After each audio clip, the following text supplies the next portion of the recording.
Fosil.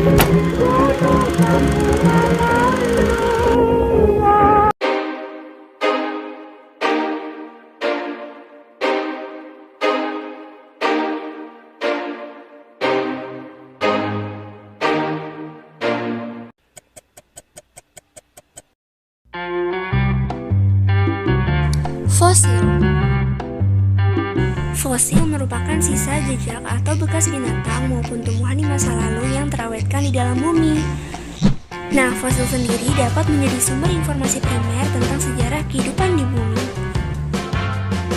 Nah, kalau energi fosil, energi yang berasal dari alam seperti fosil-fosil hewan maupun tumbuhan yang menghasilkan gas, batu bara, dan minyak bumi, yang dimana bahan bakar fosil itu sendiri adalah bahan bakar yang terbentuk dari proses alam seperti dekomposisi anaerobik dari sisa-sisa organisme yang mengendap selama jutaan tahun di bagian bawah laut atau danau dalam jumlah yang besar.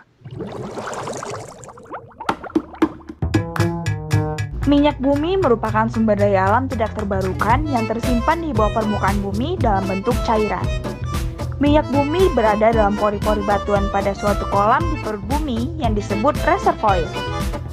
Unsur utamanya adalah atom hidrogen dan karbon, sehingga dapat disebut juga dengan senyawa hidrokarbon.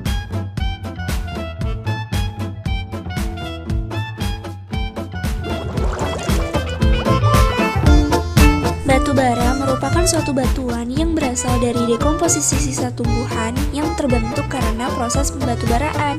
Nah, batu bara sendiri disebut juga sebagai batuan organik karena sifatnya yang mudah terbakar. Gas alam adalah salah satu bahan bakar fosil yang terperangkap dalam lapisan batu kapur di atas reservoir minyak bumi.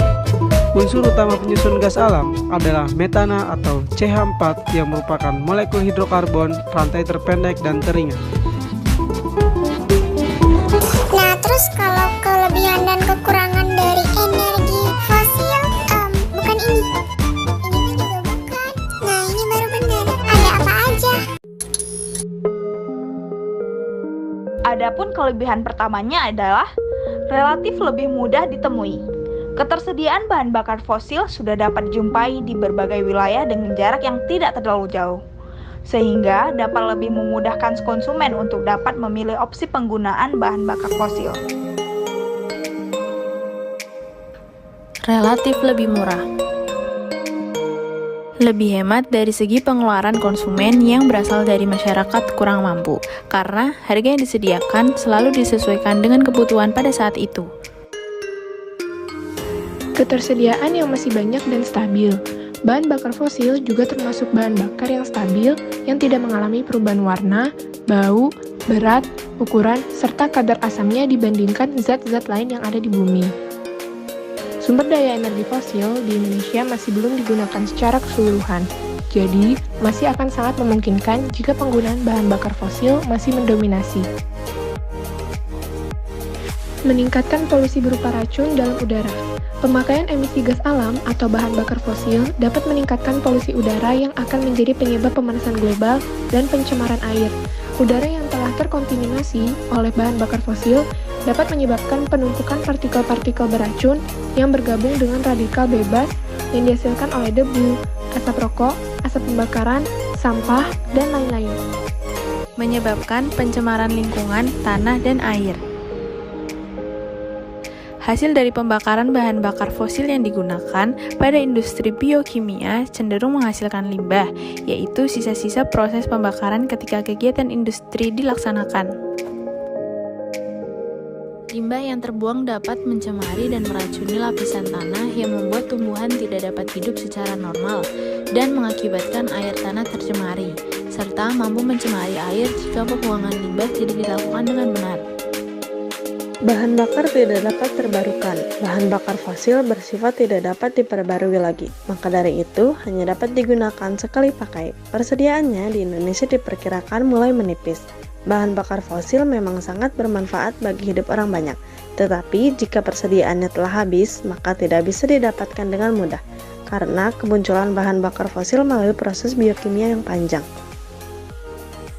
Namun Namun sejumlah masalah masih menjadi persoalan, diantaranya soal pengembangan energi baru dan terbarukan yang lebih ramah lingkungan.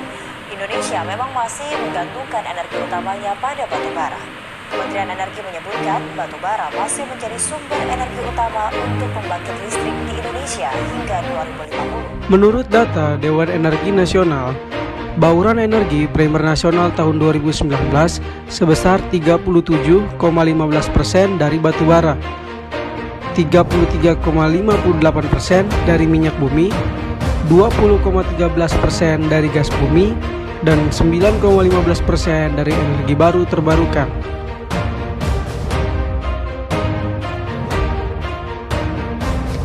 Kepamoran dan reaksi masyarakat terhadap energi fosil baik dari persaingan antara energi terbarukan dengan energi tak terbarukan yang telah didukung dari pernyataan beberapa pakar.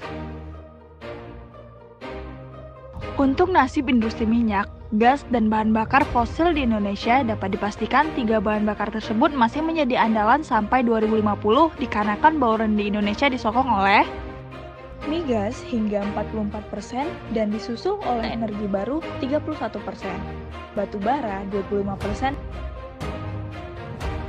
Kebutuhan migas sendiri hingga 2050 masih mencapai 641 juta ton setara minyak, sementara untuk tahun 2018 berdasar BP Statistical Report 2019, migas masih memiliki peranan 63,1% dalam bauran energi dengan kebutuhan mencapai 185,5 juta ton setara minyak.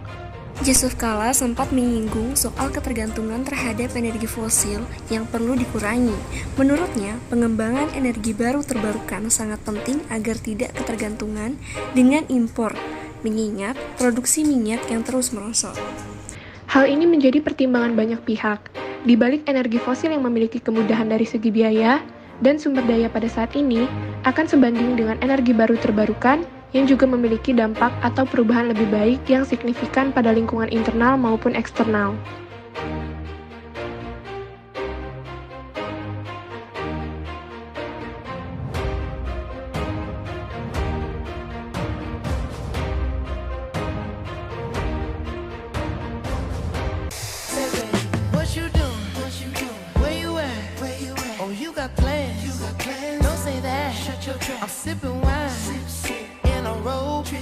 I look too good.